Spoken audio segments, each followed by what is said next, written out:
Beta males will accept being blatantly disrespected. Beta males seek to avoid confrontation. Beta males try to just get along. Beta males desperately want the attention and romantic affections of women. Okay, you dropped out. Uh, Dropped out. You can say, yeah, I had cancer. At what age? 21. I wasn't able to do things I used to do. I couldn't eat a full meal. I always had this pain in my abdomen. And the sad part about it is because when I was in school and didn't have the right kind of insurance at the time, going to a local clinics, doctor actually tried to tell me I had an ulcer because he thought we were in there just trying to, get party drugs for the weekend or whatever. I actually had to kind of demand that I get an ultrasound done. I walked into a local emergency room and said, I need to get this done, an MRI. But they thought benign, so they went in with traditional surgery. Long and short of it, they closed me up because they shouldn't have operated in the first place. From that point, treated it with chemotherapy. And ultimately you beat it? Yeah, I'm still here. High value man understands something, that a woman will always come third to him and his purpose. Baby girl, if you want a high value man like I'm talking about, you're going to be third at best. He's number one, his purpose is number two, and at best you come number three. And if you can't deal with it, go and get the average guy. Black women have been my enemy my entire life. They've been your what? My enemy. And what do you do for a living? A musician and an Uber driver. What? I know. Are you serious? Are you trolling me? Ninja No, what? I'm not. Ninja what? You date... Your enemy is your pocketbook. I know. Don't come here and talk about black women. Man, see? I mean, are you being serious, bro? I am, but the finances is definitely something that I'm working on. No, hell no. A black woman who's doing you actually came in here to tell me that you've dated a black woman who's pursuing 2 dual doctorates. I'm a PhD. And you're a goddamn Uber driver and a musician. That's not a problem, except you frame black women as your enemy. And your enemy is your inability to be productive on a serious... See, this is going to hurt. See, if you're way down here on your earnings, you ain't got time to talk about no politics, no bitches, no nothing. Your ass need to go to work. 0 excuses. 30-plus-year-old dudes that never wore a suit. That's a problem. Don't be mad when these women start choosing, because they are choosing based on rank. Yeah, they are choosing based on rank. So, let's understand something. If you are behind on income, and you're not working 60 hours plus, no one wants to hear your problems. I want to hear shit from you talking about you being broke. If you're not working in 60 hours minimum a week that you're getting paid for, turn off YouTube, Instagram, whatever, and get your ass out there. Go down there and work at McDonald's, Circle K, get you a job. I don't care about your pride. You can't be proud and broke at the same time. Go work, and then you take that money you make from your part-time job, invest some of it, invest most, and take half of it, invest it to your future. The other 50%, the other percentage, take some, have some fun, go buy your belt, then invest it in self-improvement. Get you a high-income skill. Get you something that's going to give you high-value skills that you can market on, that you can leverage on the marketplace. Whether you're working in corporate America or whether you're going to be doing your own entrepreneurial thing in the future. But men, if you're working, the harder you work, the luckier you get, the more exposure you get.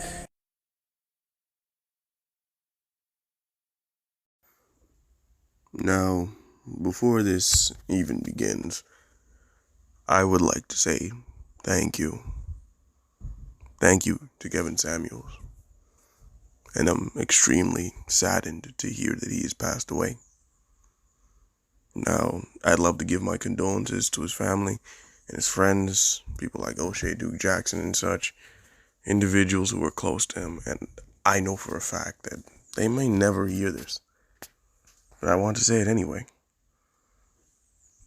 To Kevin Samuel's mother, who learned about her son's death from people making fun of it online, your son changed my life. At 56 years old, your son changed my life. And I am eternally grateful. He's affected many people. And for this, I would like, just for this moment, a moment of silence for a man that we lost.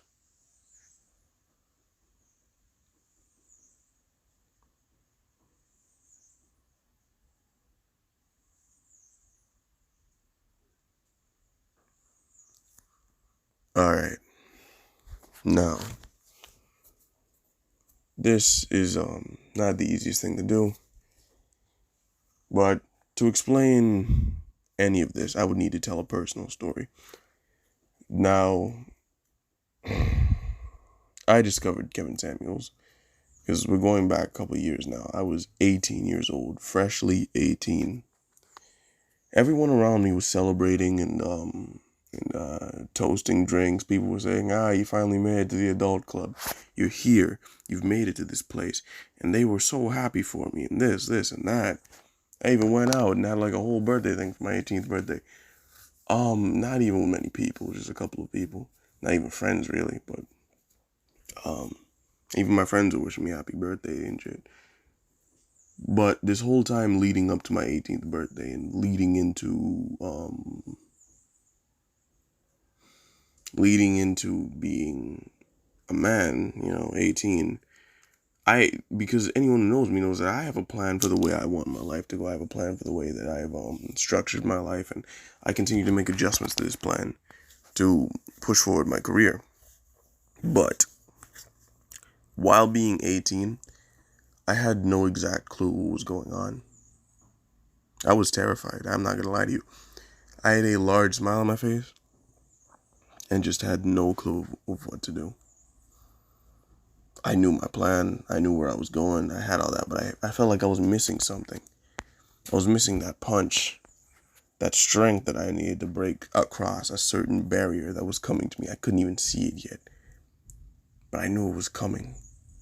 I could hear the rumbling. I knew something was coming. I couldn't see it yet. It was far beyond the horizon, but I knew that I wasn't strong enough to deal with it. And that being the case, it was legitimately hard for me to even know what I was even looking for, but I started looking for an answer.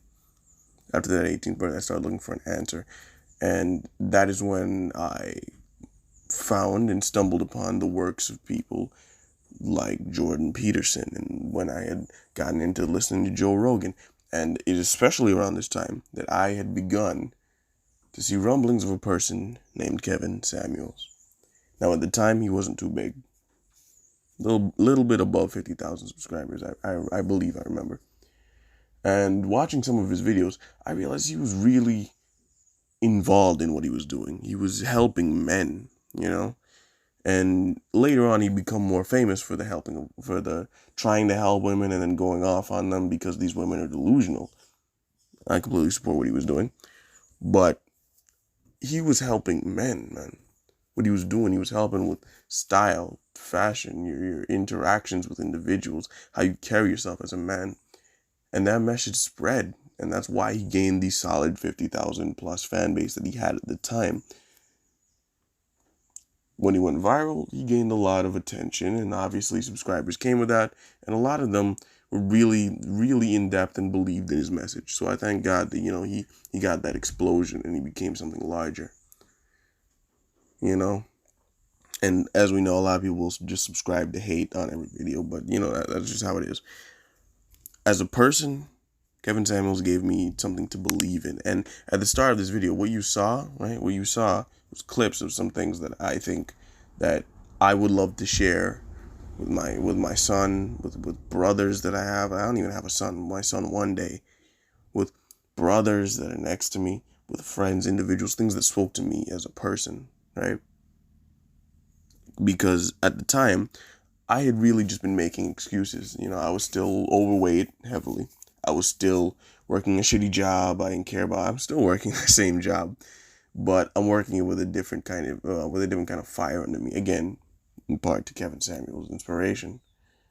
I had no motivation to really do anything. As such, I was just knocking down whatever really came to me, and not even in a great manly way, just more in a wrestling with it until it finally gave up and I got to breathe for a second before something else attacked me.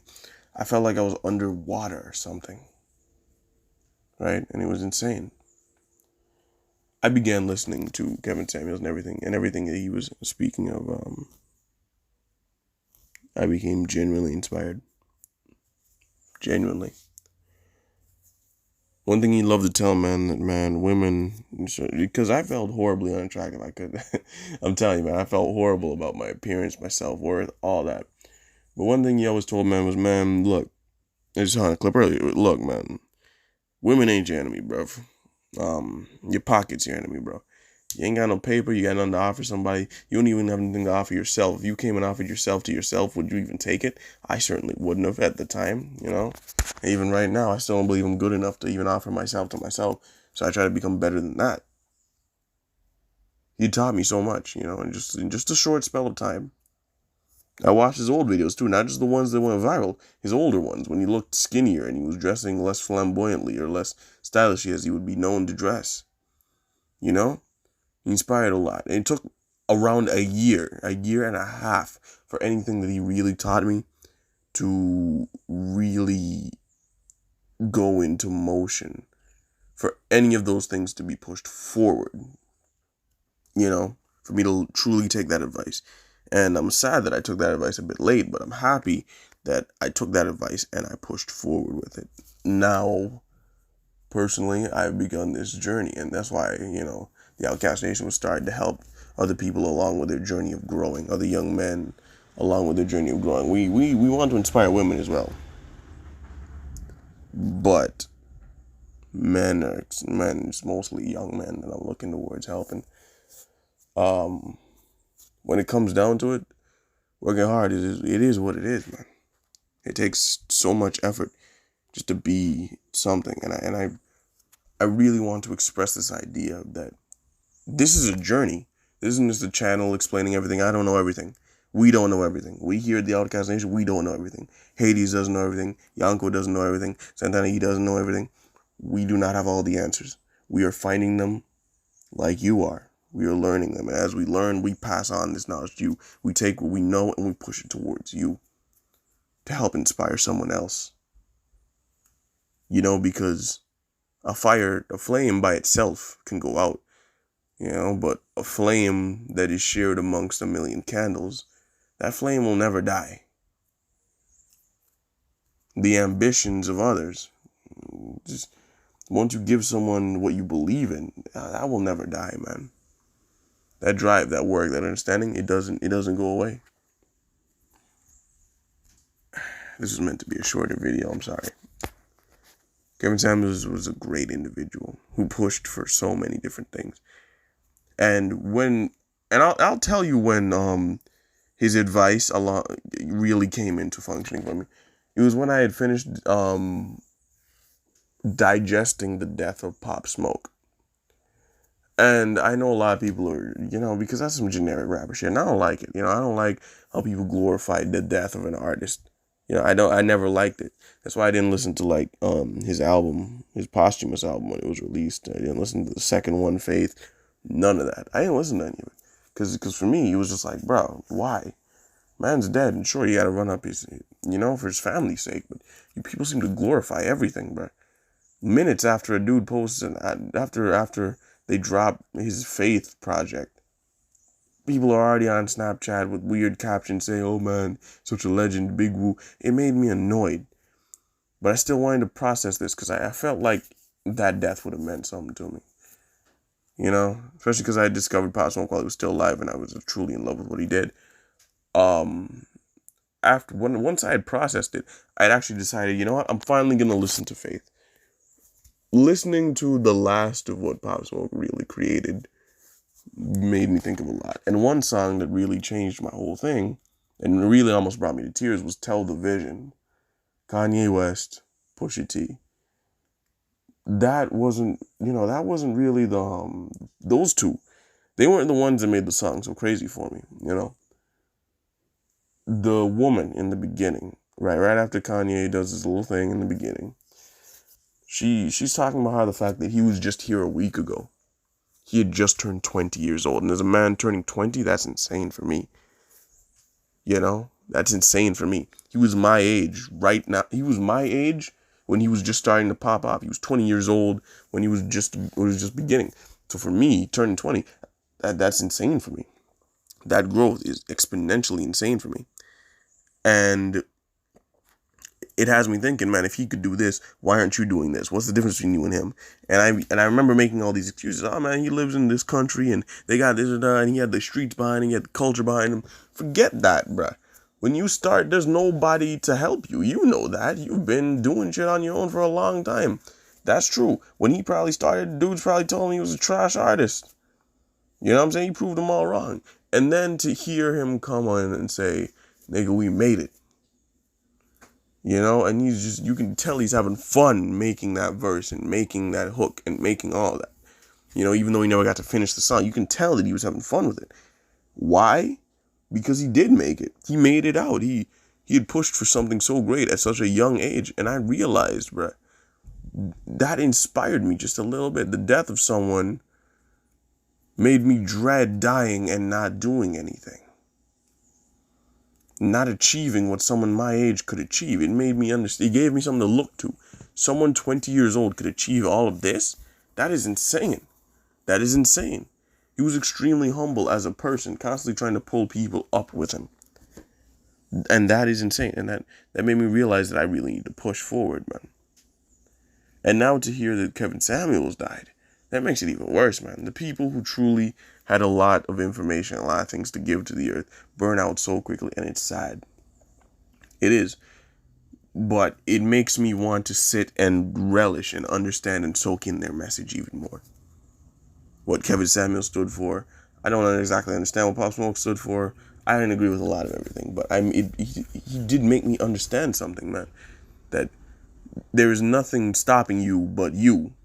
And the moment you become something great is the moment, you know, people will start to gravitate towards that. But you need to push it. Kevin Samuels spoke of that. He told men, you have to push it, man. You know? And I began to soak that in after the death of Pop Smoke, after listening to that project. I didn't even listen to it again until just the other day. You know, because I didn't want to listen to it again. I felt so emotionally distraught hearing how this dude was how this was the last shit he ever made, you know? I felt emotionally distraught. And then, you know, going in, sitting there, I listened to it again. When Television came on, my eyes nearly teared up. And I don't even cry, bro. You know, I could feel the tears welling up, man. That was insane for me. To understand, this guy was here, and he was something else.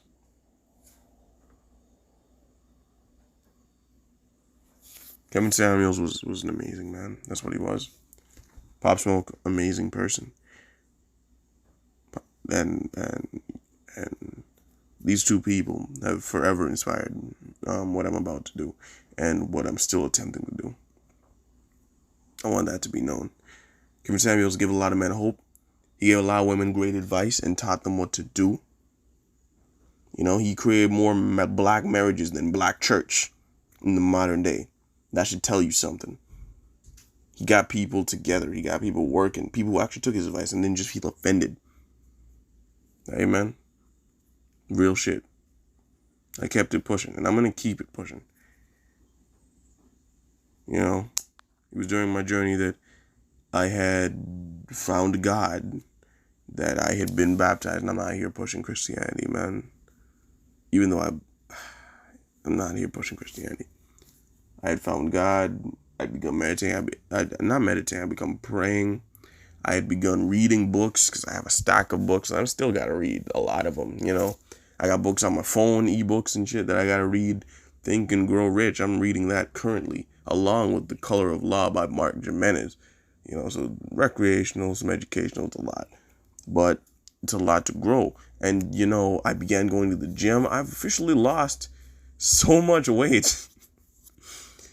Nearly a full-on 20 pounds since going to the gym a year. What's it been? I started going harder 6 months ago, but I gradually lost nearly 10 pounds for 6 months. Yeah, nearly 20 pounds have gone by because I just found out that I lost 10 more pounds. So that was insane for me, you know. And I've been growing, I've been pushing, and I'm gonna continue doing that because, you know, these dudes, their legacies will continue to push forward. That is what I want. Rest in peace to Kevin Samuels. Rest in peace to Pop Smoke. The marathon will always continue with these people. Your message will always continue because you spread your flame to different candles. Flame won't go out. Don't worry about it.